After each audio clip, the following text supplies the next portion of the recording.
Breaking news on that situation in Paris right now. The French Interior Minister is speaking, and here's what he is saying, and it's just wrapping up, I should say. So he's just walked away. He said that the attacker outside Notre Dame, who went after that police officer with a hammer, and that officer then wounded him, shooting him twice, was saying this. He was screaming something as he was outside that church. He said, "It's for Syria." Oh, God. So we break in with that news as we learn more details about this, and let's talk about this a little bit. So we've got this list, Congressman, of countries, and the point that I was making earlier is you don't necessarily have to be a refugee from that country in order to be inspired by the ideology that seems to be flowing like a wave across the planet. 30 countries the Islamic State savages are operating in and out of now. So it doesn't have to be the origin point, but it is a place that is inspiring. It is a place where people can travel to. They can come back to Belgium, some other European countries, borderless and travel freely.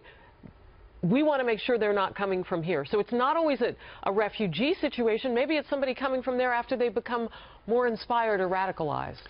One of the things we have to tackle are the asylum seekers. Of course, we're going to be a generous nation, but this country in the United States has no entry-exit program. I go down to my Subway shop, and they can tell me how many times I've ordered the turkey sandwich. You can't tell how many people are leaving, exiting, and entering the country. And yet, it is current U.S. law that that's supposed to be in place. It's been funded.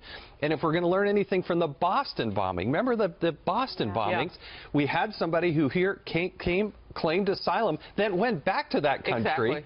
And once they had done that, I've actually sponsored a bill. It's in the Judiciary Committee in the House. It says, if you come here, you claim asylum, you go back to your country of which you said you were going to be persecuted or killed, then guess what? You lose all those rights and privileges. But we have got to understand who's coming in and out of our country. All right, couple more details from the French Interior Minister who was just speaking. So, yes, he was screaming, "It's for Syria." He also had other weapons on him, apparently knives on him, and he acted alone. That's what the French police are saying that they believe at this point. Last we checked, he was wounded, shot twice in the chest, but is still alive. So, as we learn more, we'll report it.